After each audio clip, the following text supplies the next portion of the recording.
Oh, hello everyone.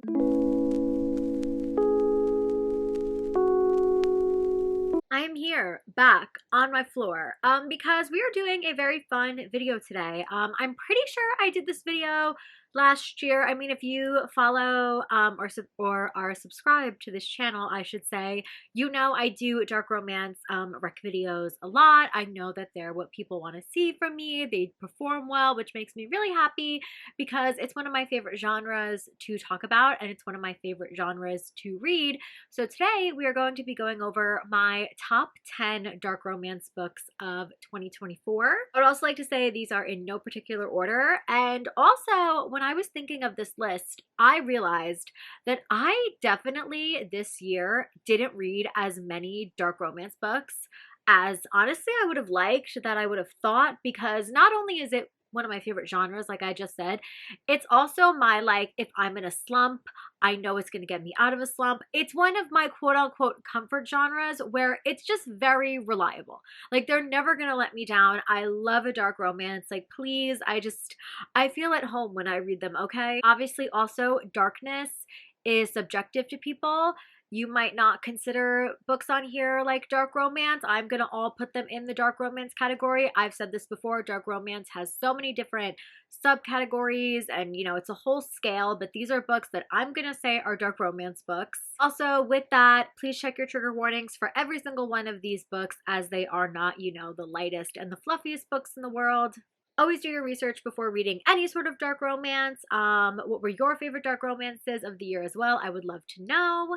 So without further ado, let's just get into my top dark romance books that I read in 2024. At this current state in time, I really don't know if I can think of which one is like my top favorite. I guess maybe there's like one or two that I'll say when I get to it were like my tippy top favorites, but again, the rest of these are going to be in no particular order. So let's actually just start with one of the ones that I read the most recently. When I read it in November or September, I actually listened to this audiobook, and that was Twisted Pride by Cora Riley. I'm going to tell you something.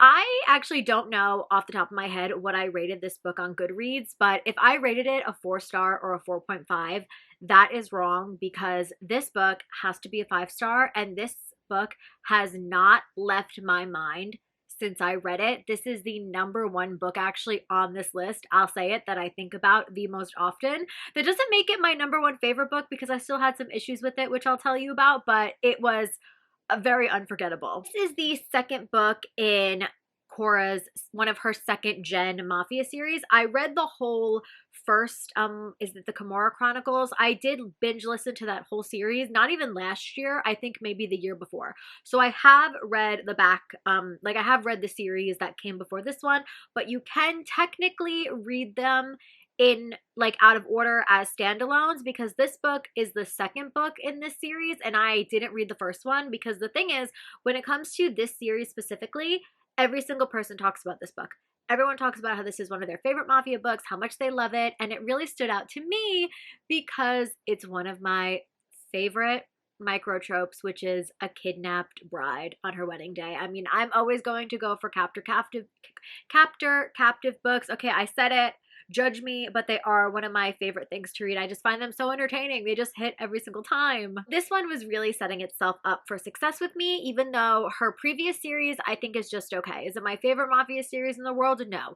Does it have some books in it? Really just one book in it. What is it, like Twisted Pride or something? No, not Twisted Pride. This one's Twisted Pride. What is it called? Something Hate. The one that has the word hate in the first one. I think it's like the third book.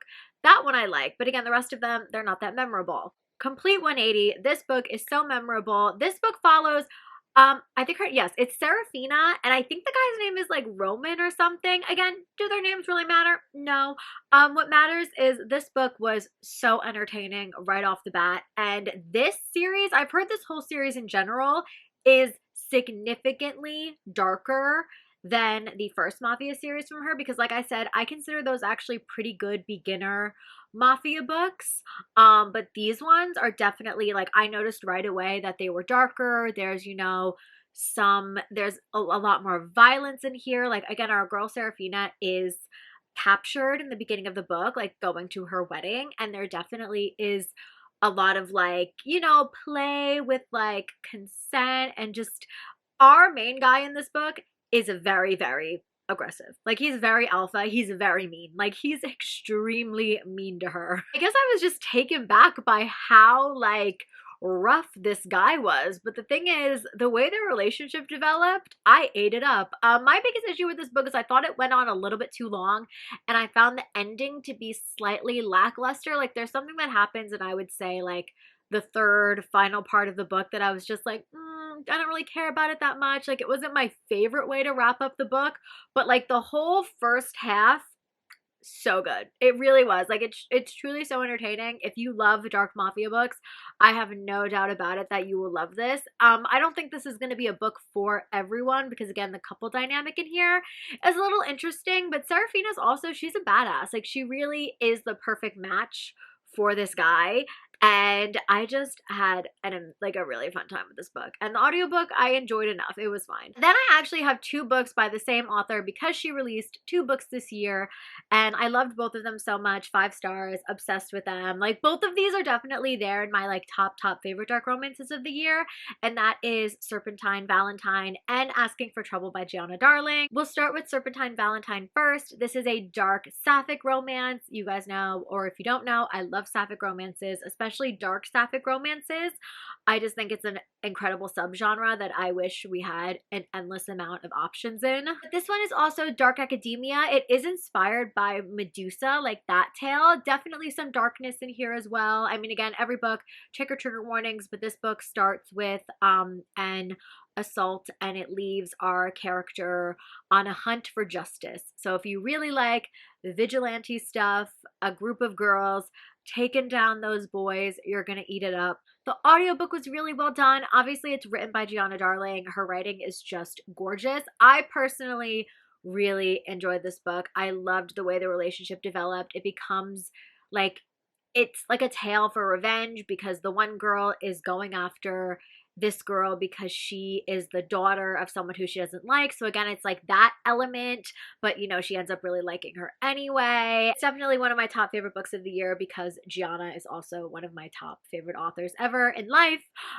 So she never fails me, and this was her first sapphic romance ever, and I think she did an amazing job. But I guess if I was to rate one over the other, I did like Asking for Trouble a little bit more because it is another installment in the Fallen Men series, which is one of my favorite series ever in the world. It's a motorcycle club romance series. This was Boner and Blue's story, and I actually didn't listen to this on audio because I don't know if the audiobook's even out yet, so I read it as an arc. It's a little bit shorter than all of her other books in the series, so she doesn't really call it a novella, but like for Gianna Darling, who writes very long books, this is kind of like her version of a novella. I read this book, I think, in like 2 days. As soon as it started, I was obsessed. I think this is another book that I definitely think about a lot, and it's for sure one of my top favorite books of the year in general, not even just like in dark romance, in general. I loved it. I love their dynamic. I love that Blue is a beautician and she has blue hair and she loves her makeup and her glam. I mean, reminds me of someone. I even told Gianna this, like Blue is for sure now one of my favorite girls, and I love how much Boner was obsessed with her. I'm like salivating for the audiobook to come out because I would reread this again in a heartbeat. Like I really want to. So it's definitely extremely rereadable for me.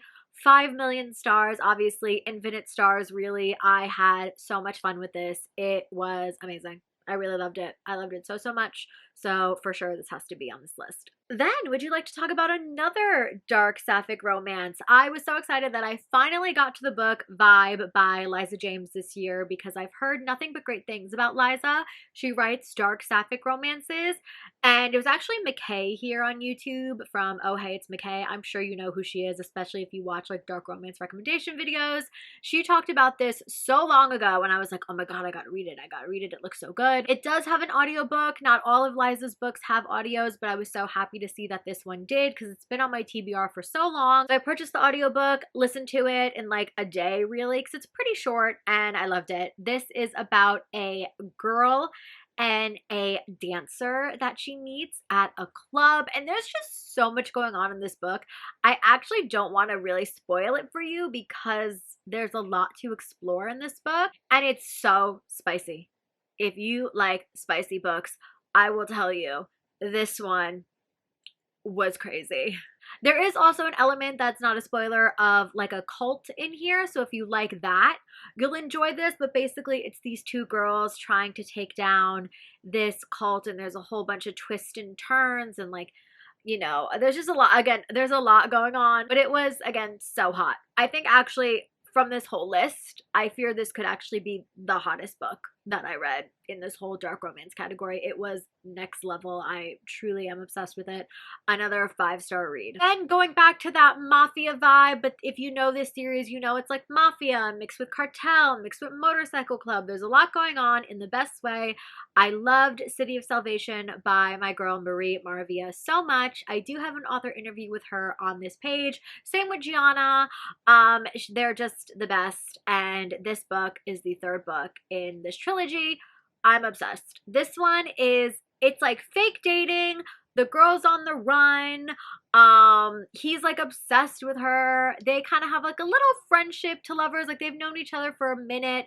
A lot of action, a lot of like, you know, because she's again on this run, on the run from her ex from a while ago who's back, and he's like part of the Russian mob. And there's just, again, a lot going on, but it's so delicious. I loved their dynamic so much. Go to Marie's Instagram page and like look at the character art for them, and you will absolutely be obsessed. Like they're so hot and amazing. And this book does have an audiobook out. I arc read it before there was an audio.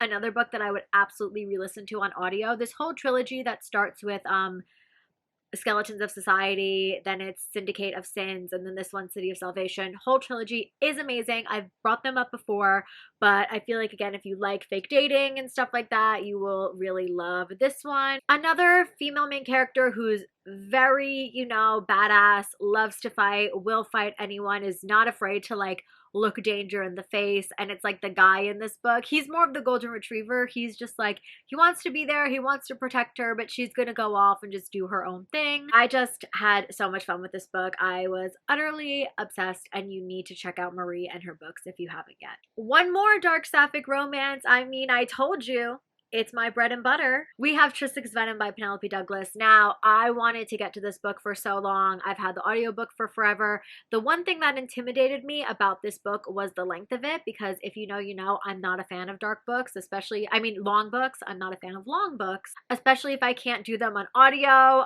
But this one, I've had the audiobook, and I've heard great things about it because I knew it was a like lacrosse romance, like real enemies to lovers. Obviously, it's a pen book, so it's going to be spicy.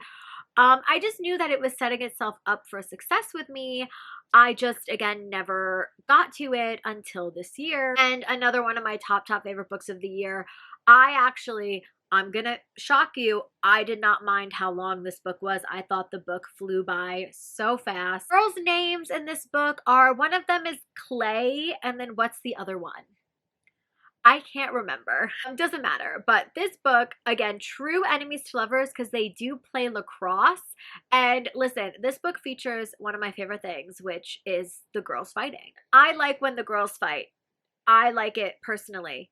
It's just, I like to see it in my sapphic enemies to lovers books. Okay, like let the girls fight. This book I wouldn't say is it's not as dark as some of the other books on this list for sure. Like honestly, this is probably one of the lighter ones on the scale, but there's still a lot that happens in this book, especially at the end and like what the characters go through. But overall, I had the best time. Like this book, I have 3 different editions of it now. They're my babies. I really love it.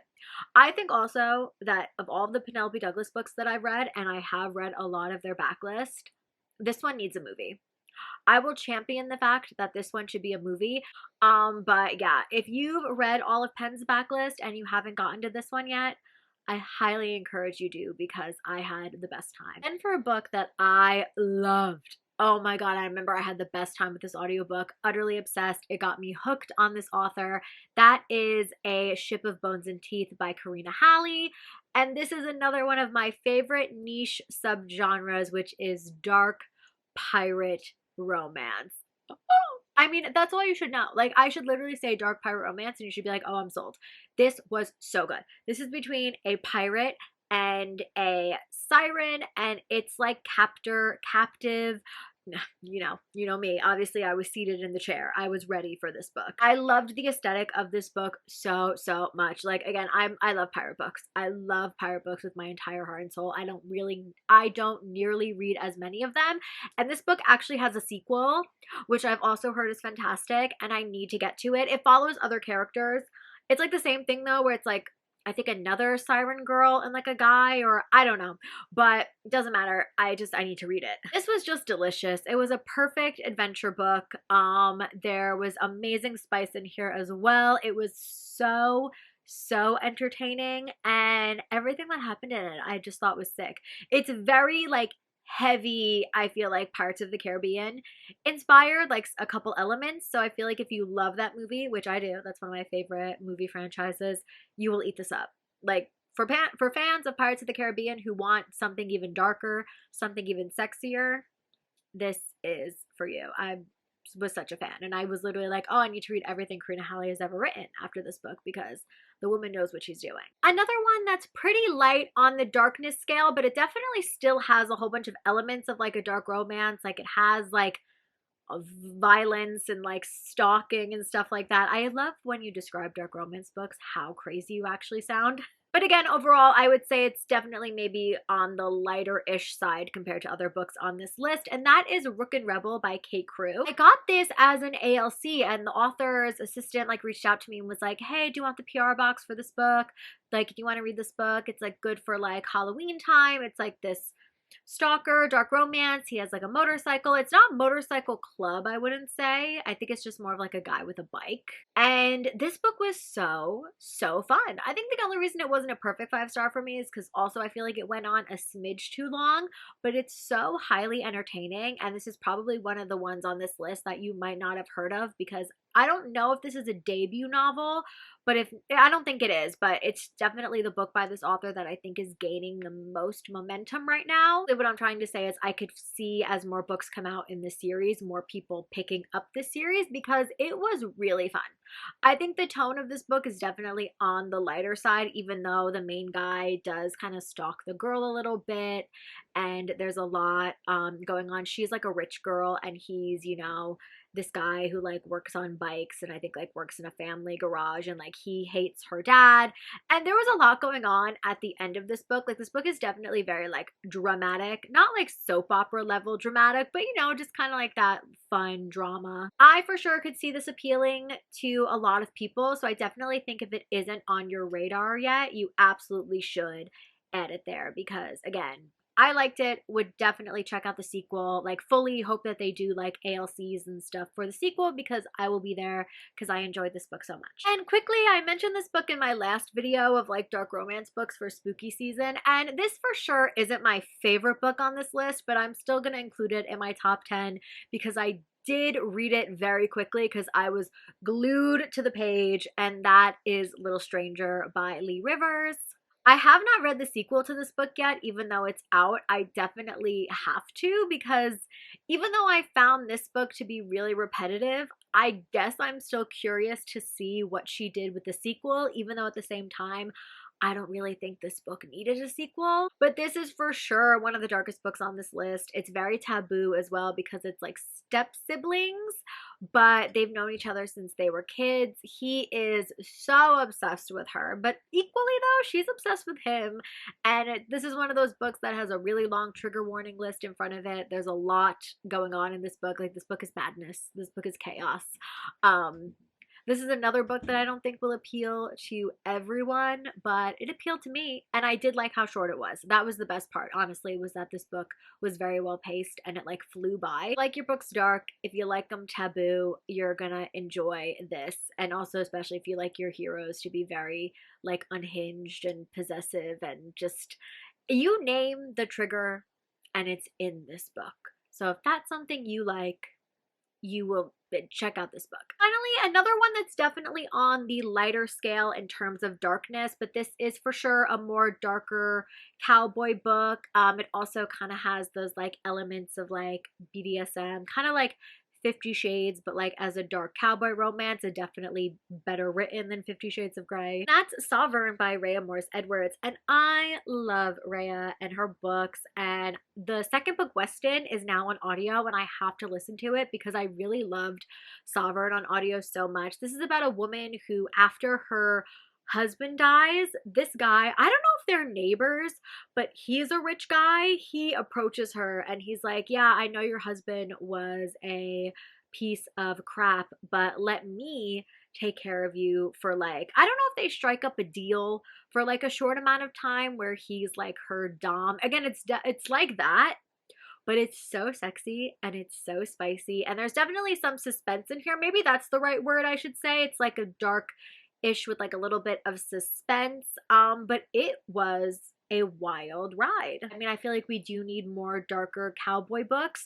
I feel like this book was unique for the cowboy genre, which I really appreciate, because something that, you know, I noticed with a lot of cowboy books is I just feel like they're all the same, but this one wasn't. So another author who might not be on your radar yet for 2025, but I definitely think you should add her books in, because again, they're spicy, they're so entertaining. I feel like you can't be bored by this. I think you will just have a good time if you're in the mood for that, you know, spicy, darker cowboy book. So that was it, people. Those were my top 10 dark romance books of 2024. Like I said, let me know what some of your favorite books were, your favorite dark romance books of the year. I would love to know. Also, follow me on all of my socials linked below: TikTok, Instagram. It's all there. Those to follow. Like and subscribe and share this video if you haven't yet. It truly means so much to me and it helps me out so much. I love you guys, and I will see you in my next video. Bye.